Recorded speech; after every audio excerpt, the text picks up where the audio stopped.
So today I want to talk about smartphone addictions in teens and children. Okay, it's a big problem. There was a study done in 2016 involving 1,240 parents, and they found that 50% of teens felt addicted. No surprise there. 59% of parents believed that their kids were addicted. Okay, 77% of parents feel that their kids get distracted and lose attention. That's no surprise. Of course, you're going to be distracted. And 72% of teens felt that they needed to respond to text and social media immediately when they get this text message, because texting, you get like a 95% open rate. So you have people that are just all day long just responding. It's training you to respond. Versus email, which is, I think it's only like 15 or 20%. So it's definitely a problem because you're glued to this phone and you're literally addicted. I only check text messages maybe twice a day. Same thing with email, because I found that I wasn't getting anything done at all because I'm constantly distracted.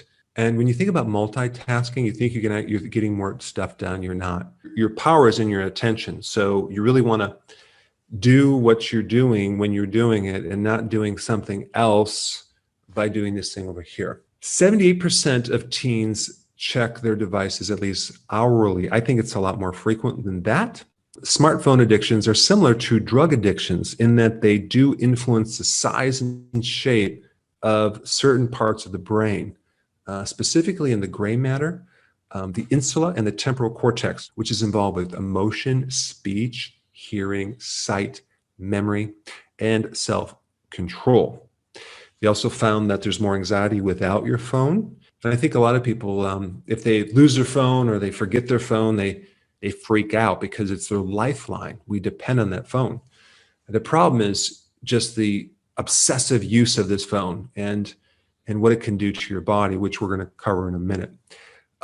There's less social interaction with people in front of you because we're communicating through the phone. And a lot of people have insomnia and fatigue because of this cell phone. And so what is the real damage with our cell phones? It's the EMF, electromagnetic fields. There's two fields. One is the electric fields, which is different than the magnetic fields. I'm not going to get into the difference because I created a video on that, which I'll put a link down below.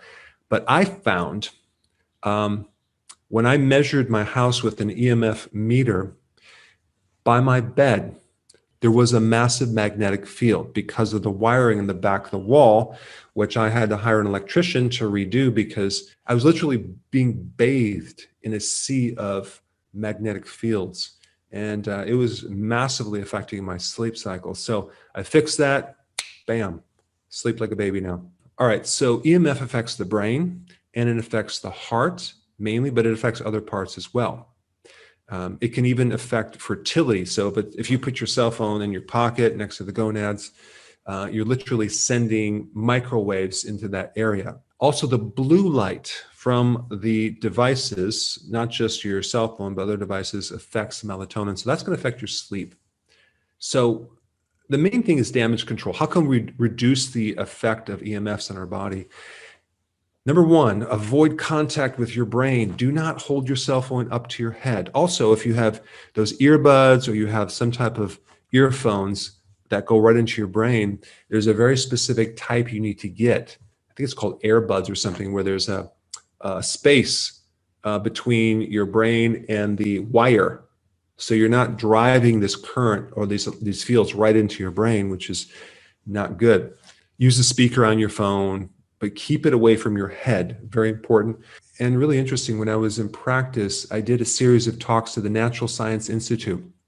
That's when I first got introduced to EMF, because there was a research scientist that came up to me and said, did you hear about some of the studies that they were doing on children developing brain tumors from exposure to EMF? And I'm like, really? What? So they were already involved in the research, and that increased my awareness on that connection. Number two, if you have a sleeping problem, you don't want to use the cell phone 2 to 3 hours before bed because the blue light is going to interfere with your ability to sleep, the circadian rhythm, because it's going to affect melatonin.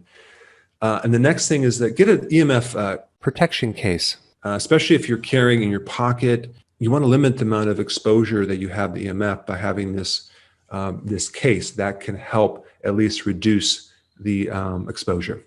All right, there you have it. But check out the videos I have down below.